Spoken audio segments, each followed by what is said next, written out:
There are a lot of games and game series that I can honestly say really had a great impact on making me the gamer I am today. And while I've taken the time to discuss and review a lot of these, there was one series I have always somehow overlooked, and looking back, I have no idea why. Because this series was probably the biggest contributor to my interest in 3D platformers, and it quickly became one of my favorite game series of all time. So now, I think it's time I give this series the tribute it deserves. Welcome to the first episode of a 7-part overview in which I discuss every single game this series has to offer.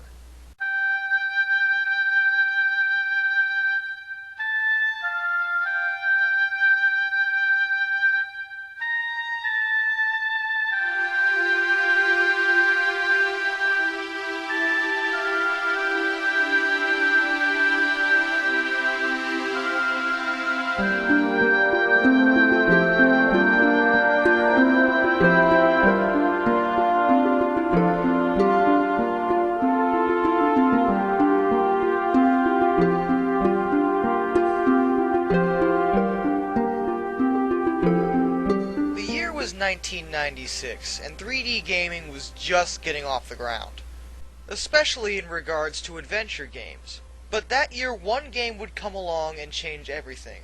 That game was Tomb Raider. The game was revolutionary for multiple reasons. The first is that it stars a female protagonist, in the form of Lara Croft. And while Nintendo still had its leading lady Samus Aran, at the time, the gaming community really didn't have many female protagonists to speak of. Lara would eventually become a cultural icon, but for now, let's just talk about her first adventure. Lara Croft has been called a female Indiana Jones of sorts. She goes into ancient temples in search of artifacts. In her first game, she was requested by a woman named Natla to find an ancient artifact known as the Skion. This leads her to an ancient temple in Peru, and the game goes from there. I'm not going to spoil any more of the plot than that, as it does have a number of twists. Tomb Raider was originally released on 3 major platforms: the PC, the PlayStation, and the Sega Saturn. All this footage you see is coming from the Saturn version.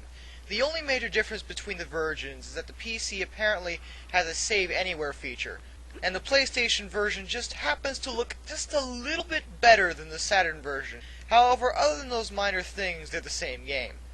One important thing to remember when you're talking about Tomb Raider is, back in 1996, this was considered cutting edge in terms of graphics. At the time, this looked really, really good.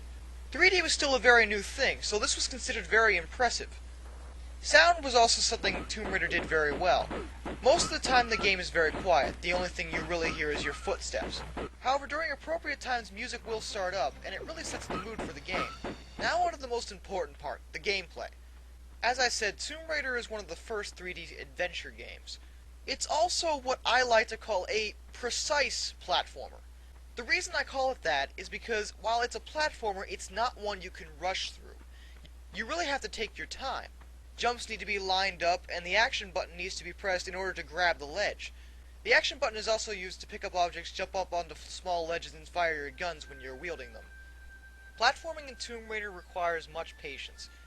Trying to rush in this game is not a good idea and will probably get you killed, as one misstep can result in a fatal fall. While the game tends to be forgiving in regards to this early on, later it's quite the opposite. Combat also plays a light role in the game, however not as much as the platforming. There's a single button press to draw your weapons, and then as I said, the action button is what fires them. Lara will aim her guns automatically. Combat is a little bit questionable, and it really hasn't aged well. It really does boil down to you just jumping around while holding down the action button and waiting for the enemies to die. Although some enemies really don't want you to do that.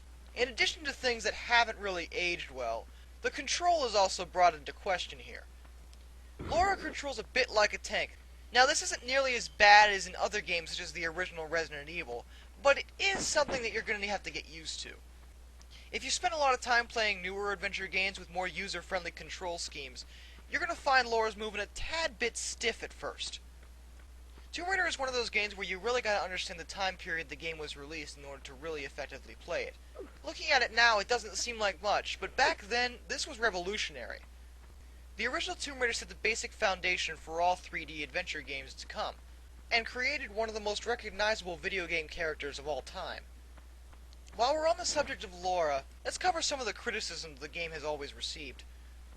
While criticisms involving the control, the gameplay, and the fact the game really hasn't aged too well are all valid, one criticism I've never been able to really understand is the criticism in regards to Laura herself. Now, I'm going to be the first to admit right here that Laura does look a tad bit unrealistic. Certain features on her tend to be exaggerated. But I've heard people go so far as to say that Tomb Raider games are all fan service. That's a ridiculous statement.